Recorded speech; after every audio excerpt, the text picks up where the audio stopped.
Chapter Mollusca from Miller and Harley. सबसे पहले इनके प्रेडेटरी लाइफस्टाइल के बारे में बात की हुई है कि मोलस्कन्स जैसे कि ऑक्टोपस, स्क्विड्स, कटलफिश जो हैं विच बिलोंग टू क्लास सेफलोपोड, तो ये बेहतरीन प्रेडेटर्स क्यों हैं या इनका प्रेडेटरी लाइफस्टाइल क्यों है।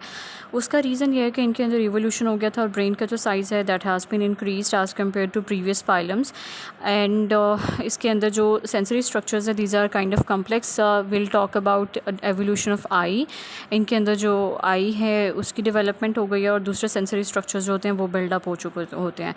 इनके अंदर जो लोकोमोशन होता है वो रैपिड होता है। ये वजह है कि ये सपोर्ट करता है इनके प्रेडेटरी लाइफस्टाइल को। टेंटिकल्स जो होते हैं वो ग्रास्प करने में हेल्प करते हैं ताकि प्रे को आसानी से पकड़ा जा सके, और जो माउथ पार्ट्स होते हैं वो बहुत शार्प और एजी होते हैं ताकि प्रे को जो है वो चीर फाड़ कर सकें।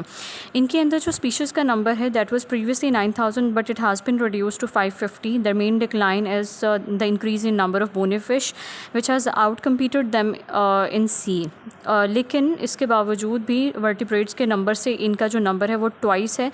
और लेकिन जो दो क्लासेस हैं जिसमें इनका नंबर ज़्यादा है वो है गैस्ट्रोपोडा और बायवाल्विया। गैस्ट्रोपोडा में हमारे पास स्नेल्स, स्लग्स आ जाते हैं। बायवाल्विया में हमारे पास क्लैम्स और ऑयस्टर्स आ जाते हैं। मोलस्कन्स जो हैं these are triploblastic animals which means these are they have ectoderm, endoderm and mesoderm at the embryonic stage, और उनसे बाकी सारे जो इनके बॉडी पार्ट्स हैं वो बनते हैं।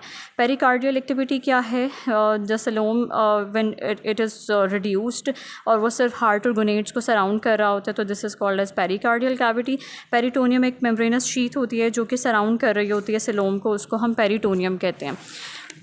As far as the relationship to other phylum is concerned, mollusca जो है वो उसको एनालिड्स से सिमिलर इस वजह से कंसीडर किया जाता है कि ये इनके अंदर जो लार्वा होता है वो ट्रोकोफोर लार्वा कंसीडर होता है। लाइक इस तरह की शेप होती है और कुछ टफ जो है वो थ्रेड लाइक स्ट्रक्चर्स मौजूद होते हैं।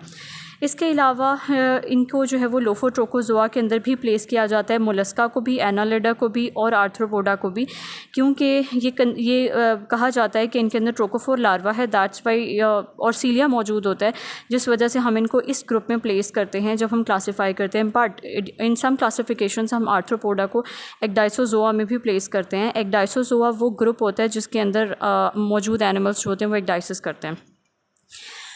जो सिलोम है वो दो तरह से इवॉल्व होता है। एक कैटेगरी होती है हमारे पास, या एक हाइपोथेसिस है हमारे पास शाइजोसीलस सिलोम का, और दूसरा जो है वो हमारे पास एंटीरोसीलस सिलोम कहलाता है। अगर तो स्प्लिटिंग होगी आपके पास सिलोम की और इस तरह से उसके अंदर जो है वो एक शगाफ सा पड़ेगा, इसको हम शाइजोसीलस सिलोम कहते हैं। अगर एंटीरोसीलस सिलोम होगा तो उसमें आउट पॉकेट्स बनती हैं, जिसका मतलब ये होता है कि उसके अंदर छोटे छोटे लाइक स्ट्रक्चर्स बनते हैं सिलोम के अंदर और स्पेस बनती है, और फिर उसके बाद वो स्पेस मिलती जाती है आपस में और उसके एक बड़ी कैविटी बन जाती है। और ये जो बड़ी कैविटी होती है इसके अंदर कुछ ऑर्गन्स वगैरह या फिर सिलोम का जो फंक्शन होता है वो अपना परफॉर्म करता है।